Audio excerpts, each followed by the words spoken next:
নমস্কার। রবীন্দ্রনাথ ঠাকুরের কবিতা সেকাল। আমি যদি জন্ম নিতেম কালিদাসের কালে, দৈবে হতেম দশম রত্ন নবরত্নের মালে। একটি শ্লোকে স্তুতি গেয়ে রাজার কাছে নিতাম চেয়ে, উজ্জয়িনীর বিজন প্রান্তে কানন ঘেরা বাড়ি। রেবার তটে চাপার তলে সভা বসত সন্ধ্যা হলে, ক্রীড়াশৈলে আপন মনে দিতাম কণ্ঠ ছাড়ি। জীবন তরি বহে যেত মন্দাক্রান্তা তালে, আমি যদি জন্ম নিতাম কালিদাসের কালে। চিন্তা দিতেম জলাঞ্জলি, থাকতো না কো তরা, মৃদুপদে যেতেম যেন নাইক্য মৃত্যু জরা। 6টা ঋতু পূর্ণ করে ঘটত মিলন স্তরে স্তরে, 6টা স্বর্গে বার্তা তাহার রইত কাব্যে গাথা।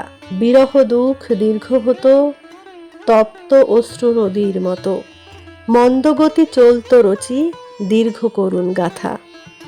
আষাঢ় মাসে মেঘের মতন মন্থরতায় ভরা, জীবনটাতে থাকতো নাকো একটু মাত্র তরা।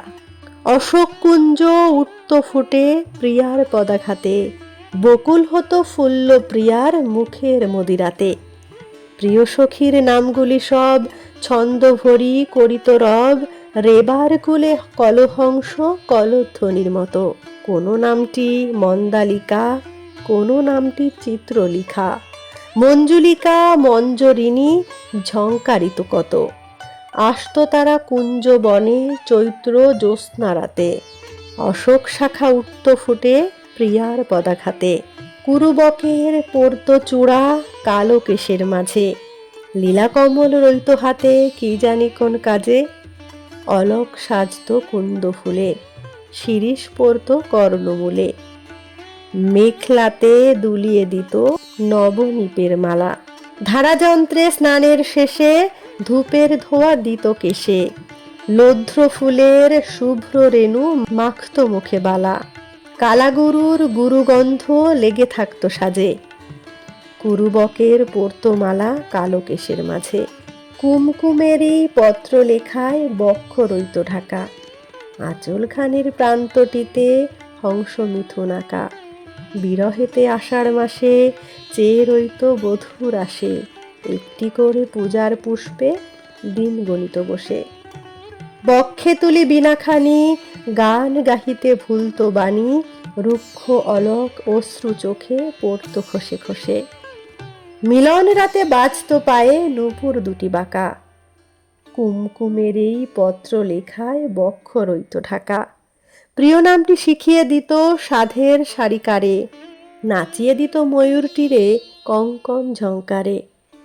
কপট তীরে লয়ে বুকে সোহাগ করত মুখে মুখে, সারশিরে খাইয়ে দিত পদ্ম কোরখ বহি।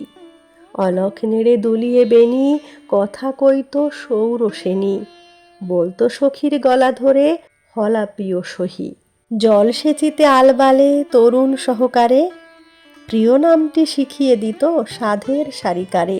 নবরত্নের সভার মাঝে রইতাম একটি টেরে, দূর হইতে গড় করিতাম দিং নাগ চার জেরে।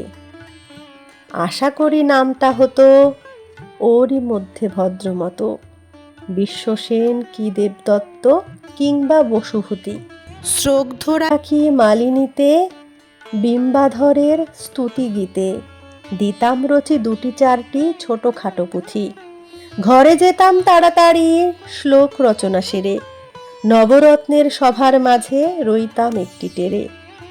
আমি যদি জন্ম নিতেম কালিদাসের কালে, বন্দী হতেম না জানি কোন মালবিকার জালে। কোন বসন্ত মহোৎসব বেণু বীণার কলরবে, মঞ্জরিত কুঞ্জবনের গোপন অন্তরালে। কোন ফাগুনের শুক্ল নিশায় যৌবনেরই নবীন নেশায়, চকিতে কার দেখা পেতেম রাজার চিত্রশালে, ছল করে তার বাদ্য আঁচল সহকারের ডালে। আমি যদি জন্ম নিতেম কালিদাসের কালে। হায়রে কবে কেটে গেছে কালিদাসের কাল, পণ্ডিতেরা বিবাদ করে লয়ে তারিখ সাল। হারিয়ে গেছে সেসব অব্দ, ইতিবৃত্ত আছে স্তব্ধ, গেছে যদি আপদ গেছে মিথ্যা কোলাহল। হায়রে গেল সঙ্গে তারি সেদিনের সেই পৌরনারী, নিপুণিকা চতুরিকা মালবিকার দল, কোন স্বর্গে নিয়ে গেল বরমালের থাল। হায় রে, কবে কেটে গেছে কালিদাসের কাল। যাদের সঙ্গে হয়নি মিলন সেসব বরাঙ্গনা, বিচ্ছেদেরই দুঃখে আমায় করছে আনমনা। তবু মনে প্রবোধ আছে, তেমনি বকুল ফোটে গাছে, যদিও সে পায় না নারীর মুখমদের ছিটা। ফাগুন মাসে অশোক ছায়ে, অলস প্রাণে শিথিল গায়ে, দক্ষিণ হতে বাতাসটুকু তেমনি লাগে মিঠা। অনেক দিকেই যায় যে পাওয়া অনেকটা সান্ত্বনা, যদিও রে নাইকো কোথাও সেসব বরাঙ্গনা। এখন যারা বর্তমানে আছেন মর্তলোকে, ভালোই লাগতো তাদের ছবি কালিদাসের চোখে।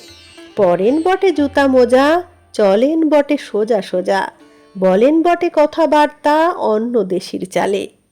তবু দেখো সেই কটাক্ষ আখির কোণে দিচ্ছে সাক্ষ্য, যেমনিটি ঠিক দেখা যেত কালিদাসের কালে। মরবো না ভাই নিপুণিকা চতুরিকার শোকে, তারা সবাই অন্য নামে আছেন মর্তলোকে। আপাতত এই আনন্দে গর্বে বেড়াই নেচে, কালিদাস তো নামেই আছেন, আমি আছি বেঁচে। তাহার কালের স্বাদ গন্ধ আমি তো পাই মৃদুমন্দ, আমার কালের কণা মাত্র পাননি মহাকবি। দুলিয়ে বেনি চলেন যিনি এই আধুনিক বিনোদিনী, মহাকবির কল্পনাতে ছিল না তার ছবি। প্রিয়ে, তোমার তরুণ আখির প্রসাদ যেচে যেচে কালিদাসকে হারিয়ে দিয়ে গর্বে বেড়াই নেছে। নমস্কার। কেমন লাগলো অবশ্যই কমেন্টে জানাবেন। ভালো লাগলে লাইক কমেন্ট শেয়ার করবেন। ধন্যবাদ।